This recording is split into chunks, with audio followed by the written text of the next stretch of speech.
Muy buenos días, amados hermanos. El amor de Dios, el Padre, la gracia de nuestro Señor Jesucristo y la comunión del Espíritu Santo sea con todos ustedes en este día. Quiero nuevamente dar gracias a todos los que estuvieron orando durante mi ausencia. Les agradezco muchísimo. Solo la gracia de Dios me ha guardado. Les solicito que por favor continúen orando por mí. Y tengo delante de Dios una petición que quisiera que ustedes me ayudaran a orar. Y usted solamente dígale así, acuérdese, Señor, de la petición del pastor. Solamente les voy a pedir que me ayuden a orar para que el Señor me muestre su voluntad. Bueno, pues en esta mañana continúo con el fruto del Espíritu. Ayer comencé hablando de la mansedumbre. Hoy vamos a hablar de la prima hermana de la mansedumbre, que es la templanza o el dominio propio. Y así sucesivamente, si Dios lo permite, voy a estar considerando los frutos del Espíritu, aunque todos sabemos que el fruto del Espíritu es uno solo, es el amor, que se manifiesta en todas estas otras cualidades. Pero bueno, estamos acostumbrados a hablar así, en plural, y es difícil adaptarse a hablar en singular, pero es el fruto del Espíritu. Y quisiera invitarles a escuchar un himno muy hermoso, un himno que, a pesar de tener su contexto en la experiencia de la salvación, cuando conocemos al Señor como nuestro Salvador, Él perdona nuestros pecados y quita la carga que traíamos. Este himno está en ese contexto. Pero también el Señor continúa quitando a veces las cargas que recogemos en el camino de la salvación, porque como seres humanos podemos cargarnos de muchas cosas que pesan, que nos agobian, que tratan de robarnos la paz. Y esas cargas emocionales y de otra naturaleza que nosotros podemos adquirir en nuestro caminar, en la vida, también Dios está dispuesto a ayudarnos con esas cargas. Y la Biblia nos dice que debemos sobrellevar los unos las cargas de los otros. Por eso, al escuchar este himno, quitó mi carga, recordemos la experiencia nuestra de salvación, pero también aquellos momentos en que en nuestro caminar diario asumimos cargas que también Dios nos ha ayudado a sobrellevar, ya sea quitándolas o dándonos las fuerzas para bregar con ellas. Quitó mi carga. Escuchemos este himno que va a ser, estoy seguro, de edificación para todos.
Amén. Bendito sea Dios. La carga que yo llevaba, Él la quitó.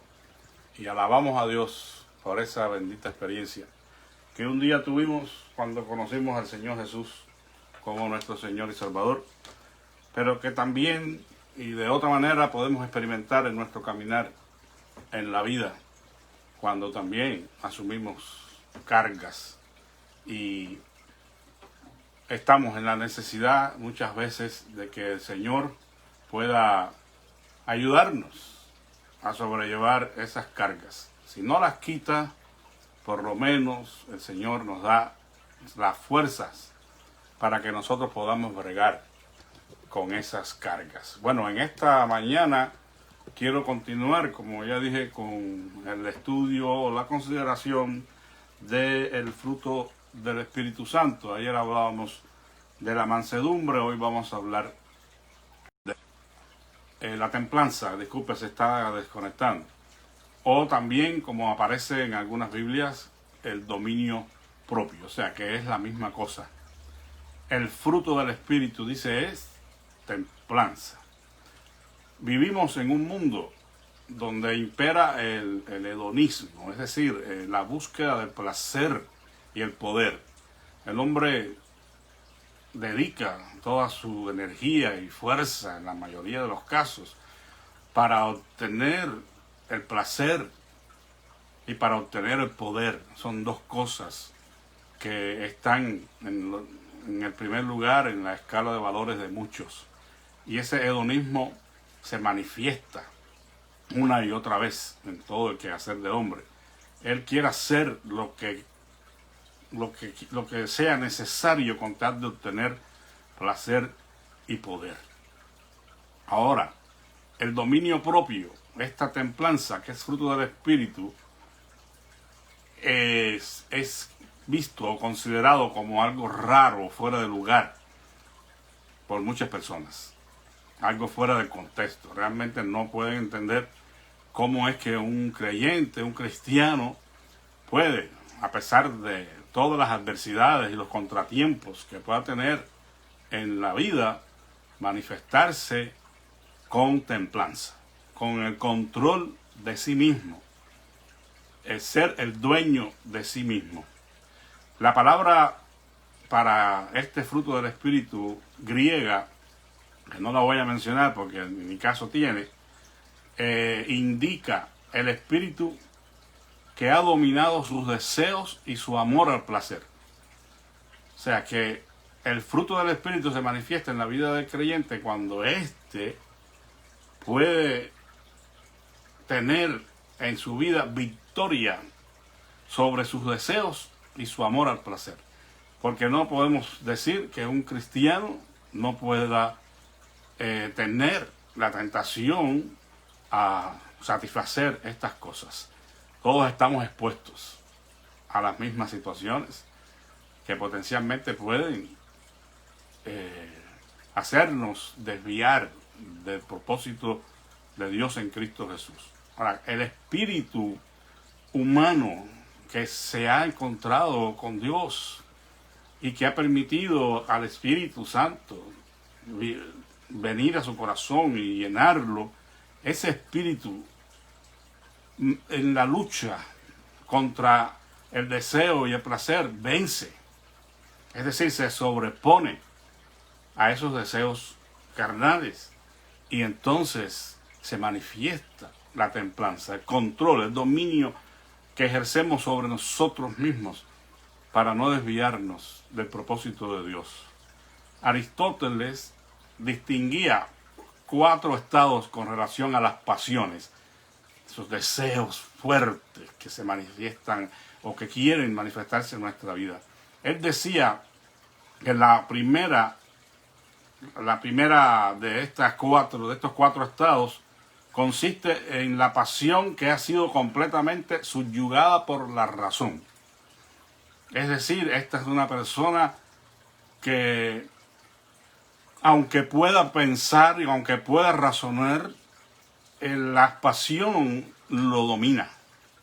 Y a pesar de que tiene raciocinio y sabe que lo que pueda hacer no es algo conforme a la voluntad de Dios, pues definitivamente sucumbe o fracasa y lo domina la pasión. Entonces esta primera palabra, soprosune, de Aristóteles, indica una pasión que ha sido completamente subyugada a la razón. Este es un individuo que no opera racionalmente, sino en su pasión, en su desborde de pasión. La segunda palabra es acolasia, es decir, es lo opuesto. La razón subyugada completamente a la pasión. O sea que en este caso, pues la persona solamente razona, solamente piensa, solamente hace conjeturas, llega a conclusiones y se manifiesta muy mecánicamente de acuerdo a su criterio, de acuerdo a su razonamiento, pero no hay pasión alguna, porque no estamos haciendo necesariamente o estamos diciendo que necesariamente la pasión sea algo mala o algo malo.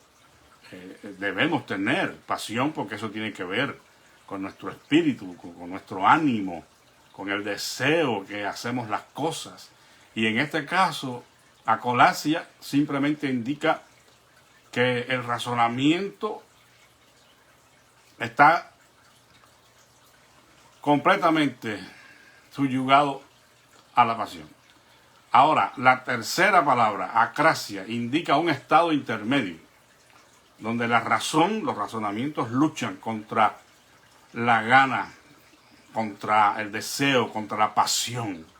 Entonces esto raya en la incontinencia. O sea que hay un término medio allí, donde la razón lucha, sí, pero gana la pasión. Entonces finalmente aquí se demuestra lo que es la incontinencia. No podemos permanecer siendo el Señor de nosotros mismos, teniendo control sobre nuestras emociones. Simplemente, aunque hemos luchado con nuestros pensamientos, la voluntad gana para que se manifieste la pasión. Y la cuarta palabra, egrateia, dice Aristóteles, es cuando la razón lucha contra la pasión y gana. Y esto se llama templanza o dominio propio. Es decir, cuando la razón lucha contra la pasión, pero vence. Es decir, que hay un gran deseo de hacer algo, pero en esa lucha la razón gana. Porque pensamos y razonamos. Y con el poder del Espíritu Santo en nuestras vidas podemos vencer a la pasión. Y eso es lo que se conoce como templanza o el dominio propio. Alguien dijo, templanza es moderación en el uso de lo bueno y abstinencia total de lo malo. Moderación en el uso de lo bueno, porque aún en el uso de lo bueno tenemos que ser moderados y hacer uso de lo bueno en conformidad a la voluntad de Dios. Pero es abstinencia total de lo malo. Por eso la Biblia dice que debemos abstenernos de toda especie de mal. Esta palabra se usa para describir la disciplina del atleta sobre su cuerpo.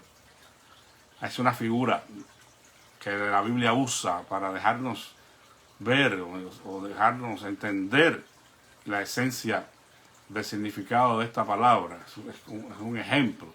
Dice en 1 Corintios 9:25, todo aquel que lucha, de todo se abstiene.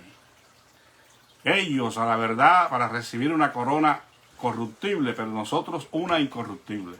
O sea, el ejemplo del atleta que tiene que ejercer dominio propio sobre su cuerpo para estar listo para la competencia, porque entonces fracasaría si no se ejercita, si no se abstiene de ciertos alimentos, si no duerme como debe dormir, esa disciplina regia que tiene que ponerse a sí mismo para estar listo para un buen desempeño. Bueno, en este aspecto espiritual, dice el apóstol, bueno, si esta gente hacen eso para obtener una corona de laurel, que era lo que daban en aquel tiempo, ¿cuánto más nosotros para recibir una corona incorruptible, la corona que Dios dará a sus redimidos? No hay comparación, pero nosotros deberíamos superar en el ámbito espiritual la disciplina y el esfuerzo que ejercen los deportistas sobre sus cuerpos para ganar una competencia. Nosotros para ganar la vida eterna. No porque hagamos estas cosas Dios nos va a dar la vida eterna.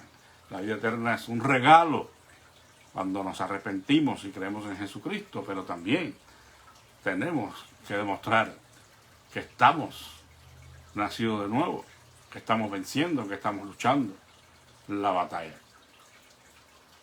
Entonces esta palabra, resumiendo, egrateia, indica al espíritu que ha dominado sus deseos y su amor al placer. El espíritu humano. No estamos hablando del Espíritu Santo aquí. O sea, que indica al espíritu humano que ha dominado sus deseos y su amor al placer. Por supuesto, con la ayuda de Dios, mediante su Espíritu Santo. También este filósofo, aunque no era cristiano, cosas que tenía razón, él distinguía 4 estados con relación a las pasiones.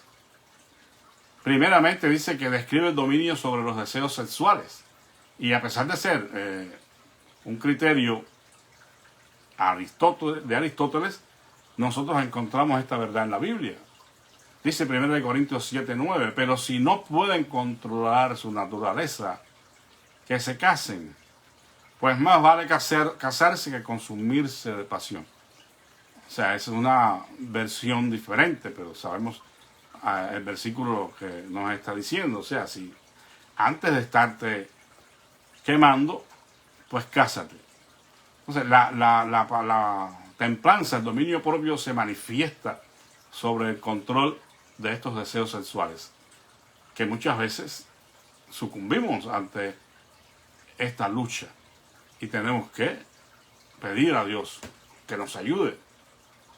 Esto es muy común, como el contexto del pasaje indica, las personas que son solteras, las viudas, que tienen esa dificultad en su vida por cuanto no tienen una manera de satisfacer estos deseos naturales, estos deseos que Dios ha puesto, pero en la manera en que Dios ha establecido. Entonces, por eso el apóstol está diciendo, si alguien no puede ejercer dominio propio sobre su cuerpo en este asunto de la sexualidad, pues cásese antes de estar quemándote. Se usa para describir la virtud del emperador que nunca permite que sus intereses privados influyan en el gobernar a su pueblo. O sea, un gobernante, un rey, un presidente, cualquiera que esté en una posición de autoridad va a manifestar templanza y dominio propio, no permitiendo que sus intereses privados influyan en gobernar a su pueblo.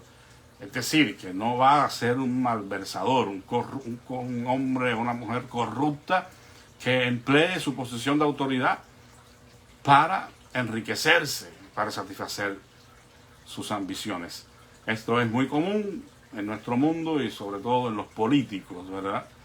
Que alcanzan lo que estaban buscando y ya están en el puesto que deseaban y entonces empiezan a hacer cosas incorrectas, a malversar los fondos, a desviarlos, a enriquecerse ilícitamente. O sea, esta persona que sí tiene el Espíritu Santo en su vida y es el dueño de sí mismo, que ejerce dominio propio, él va a respetar, él va a cuidar a su pueblo y va a dar la cara por ellos, no va a robarles. Y esto, bueno, Usted dirá, eso está difícil, ¿verdad?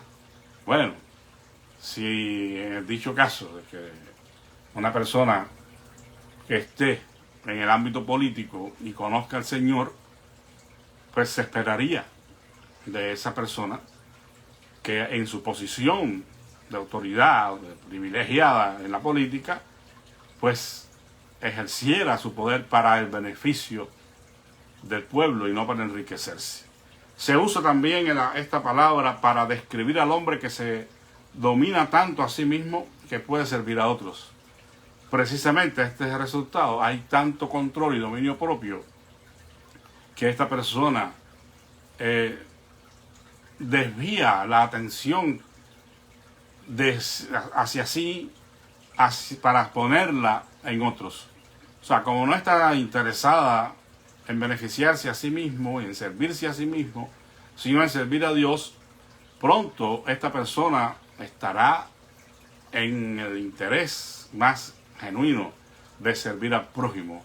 Por eso es que la Biblia insiste en que debemos servirnos por amor los unos a los otros, que debemos darnos cuidado y atención los unos a los otros y no mordernos los unos a los otros. Ahora, como fruto del Espíritu Santo, la templanza demuestra el realismo de la ética cristiana, que no contempla una situación donde el ser humano esté libre de pasión. Como ya dijimos, la pasión forma parte de nosotros, sino que esta ética enseña y describe una situación donde sus pasiones permanecen, pero al estar bajo control son sus siervos en vez de ser sus señores. Es decir, en vez de vivir controlado por sus emociones, pasiones y sentimientos, el cristiano puede vivir en control de ellos.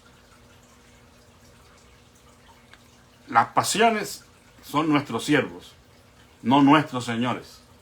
Si leemos, por ejemplo, en Romanos 6, del 11 al 14, dice: así también vosotros consideraos muertos al pecado, pero vivos para Dios en Cristo Jesús, Señor nuestro.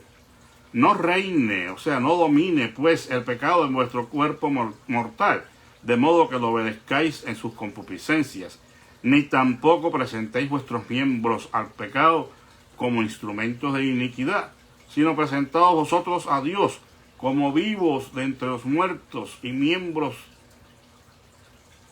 a Dios como instrumentos de justicia, y vuestros miembros a Dios como instrumentos de justicia, porque el pecado no se enseñoreará, no dominará sobre vosotros, pues no estáis bajo la ley, sino bajo la gracia. Y también nos dice la palabra del Señor en 2 de Timoteo 2, del 22 al 26, un consejo apostólico a joven Timoteo que estaba ejerciendo su liderazgo en la ciudad de Éfeso. Dice: huye también de las pasiones juveniles y sigue la justicia, la fe, el amor y la paz con los de corazón limpio invocan al Señor. Pero desecha, dice, las discusiones necias e insensatas, sabiendo que engendran altercados. Porque el siervo del Señor no debe ser pendenciero, sino amable para con todos, apto para enseñar, sufrido, que con mansedumbre corrija a los que se oponen, por si quizás Dios les conceda el arrepentimiento que conduce al conocimiento de la verdad. Esto es específicamente aplicado pues a los líderes espirituales, ¿verdad? A los pastores, a todos aquellos que estén en una posición de liderazgo espiritual. Deben huir de las pasiones y deben seguir estas virtudes cristianas como la justicia, la fe, el amor y la paz. Debe ser un pacificador, no alguien que le echa leña al fuego. Debe ser alguien que prefiera perder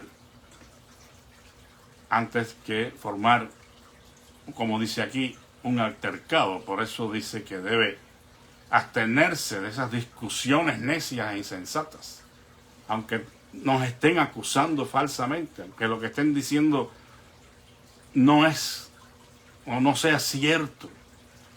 El siervo de Dios debe aprender a callar, a soportar, aunque no sea valorado últimamente, pero actuamos delante de Dios, vivimos siendo observados por Él, y definitivamente lo que nosotros tenemos que hacer ante todo es tener el favor de Dios. Si alguna persona no puede apreciar eso y por todo lo contrario pues ejerce o manifiesta una actitud negativa, pues hay que soportar simplemente y dar testimonio del Evangelio de Cristo, para que así, como dice aquí el apóstol Pablo, quizás Dios le conceda a esa persona el arrepentimiento que conduce al conocimiento de la verdad. Recuerden, sin arrepentimiento no hay conocimiento de la verdad. Y muchas veces tenemos que arrepentirnos. No solamente el día que creímos, muchas veces también fallamos a Dios y tenemos que arrepentirnos y rectificar para que entonces la verdad pueda manifestarse. Esta virtud del dominio propio enseña y demuestra que fuera de la gracia de Dios recibida en Jesucristo no existe el dominio propio por completo.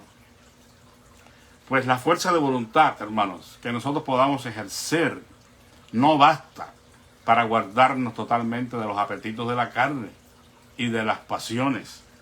No es suficiente, y la Biblia testifica en Romanos 7, 5 y 6, porque mientras estábamos en la carne, las pasiones pecaminosas despertadas por la ley actuaban en nuestros miembros, llevando fruto para muerte. Pero ahora estamos libres de la ley por haber muerto para aquella en que estábamos sujetos, de modo que sirvamos bajo el régimen nuevo del Espíritu Santo, y no bajo el régimen viejo de la letra. Es decir que aquí hay un contraste. Si nosotros leemos después, más adelante, los versículos 15, dice, porque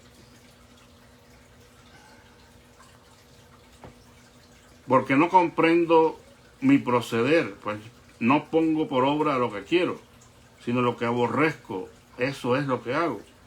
Y si lo que no quiero, eso es lo que hago, estoy de acuerdo con la ley de que es buena. De manera que ya no soy yo quien obra aquello, sino el pecado que mora en mí.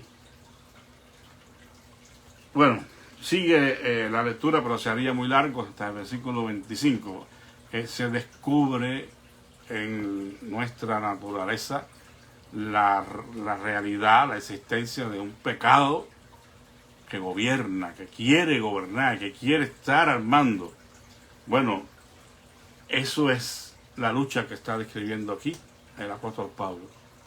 Sin embargo, el Romanos 7 no es la norma de vida para el cristiano. Esto va en contraste completamente al capítulo 8, que es lo que sí pone de manifiesto lo que debe ser.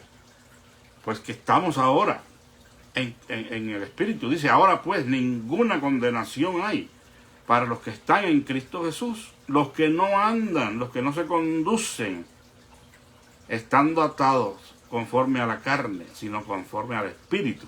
Y bueno, el capítulo 8, lo puedes leer, es lo que nos da a nosotros la norma de la vida cristiana. No dominados por la carne, no dominados por nuestra naturaleza pecaminosa, por esta fuerza que quiere subyugarnos nuevamente a que vivamos conforme a la carne, siendo nosotros los que dominamos, los que predominamos en la vida, nuestra pasión, nuestro deseo, nuestra voluntad, sino que ahora todo eso ha sido sujeto a Dios en Cristo Jesús y vivimos conforme al Espíritu, dejando que el Espíritu controle, que el Espíritu sea realmente el dueño y Señor de nuestra vida. esta palabra para que se pueda demostrar consistentemente en nuestra vida la templanza, el dominio propio, tiene una demanda, hermanos, como para todo el fruto del Espíritu. Y la demanda es la crucifixión del yo. Dijo Pablo, con Cristo estoy juntamente crucificado y ya no vivo yo, sino que vive ahora Cristo en mí.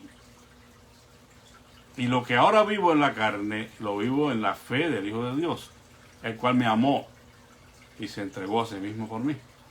O sea que la muerte del yo es un imperativo. No podemos prescindir de esto. Si no morimos a nosotros mismos, no se puede manifestar en nuestra vida el fruto del Espíritu Santo. El morir aquí, entre comillas, porque no morimos literalmente, es morir voluntariamente al dominio o al reinado de nuestro yo. No solamente el pecado, sino el yo. ¿Por qué? Porque sería una vida regida y gobernada por el egoísmo, que es la raíz del pecado. El yo en el trono impide que Dios reine en nuestros corazones. Ya Él no es el Señor, yo soy el Señor. Y yo digo, yo dispongo, yo hago. Eso es contrario al plan y diseño de Dios para nosotros. Por eso es que es necesario antes una entera consagración, un rendimiento total y genuino en las manos de Dios, para que entonces pueda el Señor venir y sentarse en el trono y ser el Señor realmente, sea el Rey de nuestros corazones. Por eso es que la entrega total de la vida es necesaria, porque sin entera consagración no habrá entera santificación. Y la entera santificación es para los que se consagran, es para los que se rinden. Por eso es que es precedida por una crisis espiritual profunda, donde descubrimos el poder del pecado y la necesidad de ser llenos del Espíritu Santo. Si no ha sucedido eso, no hemos recibido la entera santificación. Quizás entendamos muy bien la doctrina, pero necesariamente tenemos que habernos entregado completamente al Señor y haber descubierto que el pecado de nuestra vida tiene poder, que el yo voluntarioso tiene poder y que tienen que morir. Tienen que ser completamente derrotados para que entonces reine Dios en nuestros corazones por medio de su Espíritu.